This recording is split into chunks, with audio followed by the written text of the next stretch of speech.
हमलावरहरूमाथि कारबाही हुनुपर्छ भनेर हामी माग गरेको छौँ र पुलिसले यो माथि कारबाही गरेन भने हामी रोडमा उत्रिनेछौँ र हामीबाट हुनुपर्ने हाम्रो प्रजातन्त्र बचाउनुको निम्ति हाम्रो लिडर्सहरूको जो सुरक्षा गर्नुपर्ने छ पार्टी आफैले गर्नुपर्ने अवस्थामा हामी पुग्नेछौँ। ड्राइभरको हितमा बोल्दाखेरि आज ड्राइभरमाथि नै एट्याक हुनु, उहाँहरूले उठाएको कुराहरूलाई सम्बोधन गर्नु होइन सरकारले, तर सरकारले एट्याक गर्दाखेरि यो चाहिँ पुरापुरी सरकारको इसारामा भएको छ। अर्को आज बिहान करिबन 9:30 9:40 हाम्रो पार्टीको ड्राइभर वेलफेयर काउन्सिलको प्रेसिडेन्ट आशिष राईमाथि प्राणघातक हमला माथि चानबारीमा भएको छ र उहाँ जुन चाहिँ रुममा बस्थ्यो र उहाँलाई करिबन 8 जनाले एट्याक गरेको छ र 8 जना एट्याक गर्ने जम्मै मास्क लगाएर छुरी माडतोलले हमला गरिएको छ र उहाँ घाइते भएर अहिले एसटिएनएम हस्पिटलमा उपचारमा हुनुहुन्छ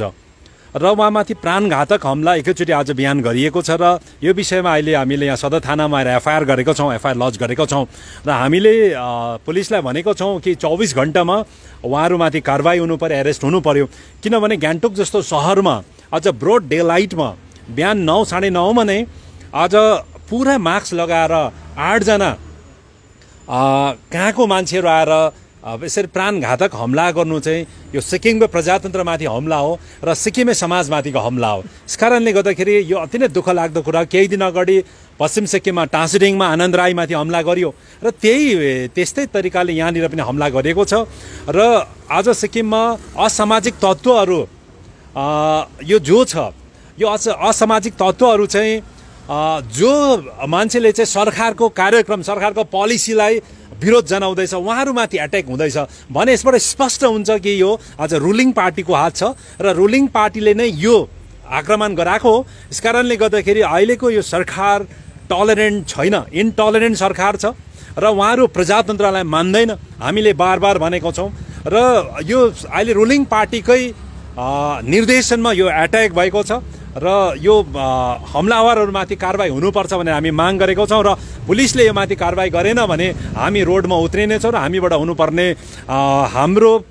प्रजातन्त्र बचाउनुको निम्ति हाम्रो लिडर्सहरूको जो सुरक्षा गर्नुपर्ने छ पार्टी आफैले गर्नुपर्ने अवस्थामा हामी पुग्नेछौँ।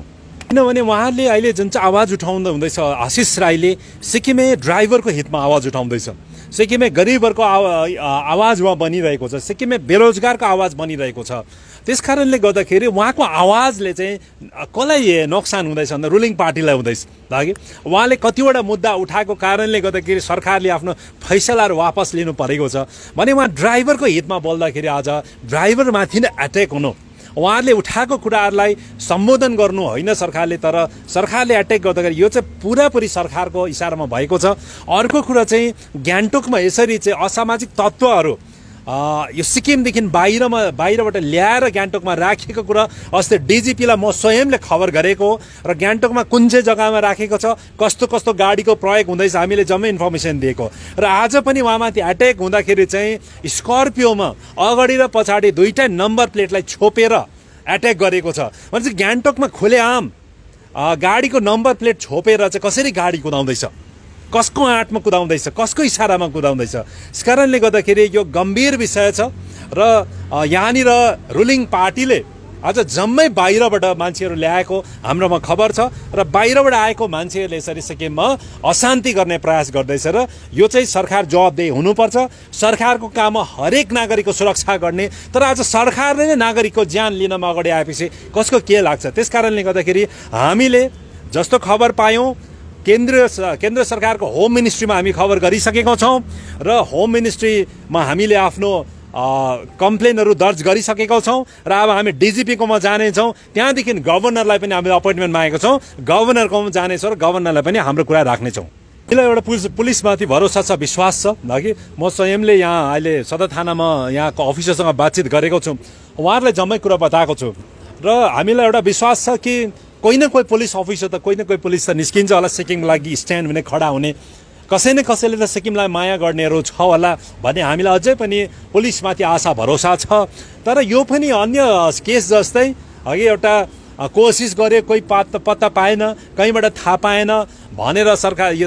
यो रफादफा यहीँ गर्छ भने चाहिँ हामी कारबाही गर्छौँ। हामी कारबाही गर्छौँ र हाम्रो कारबाहीको लागि पनि हाम्रो पार्टीले पनि कारबाही गर्छ त्यसको लागि पनि अन्य मान्छेहरू तयार हुनुपर्छ।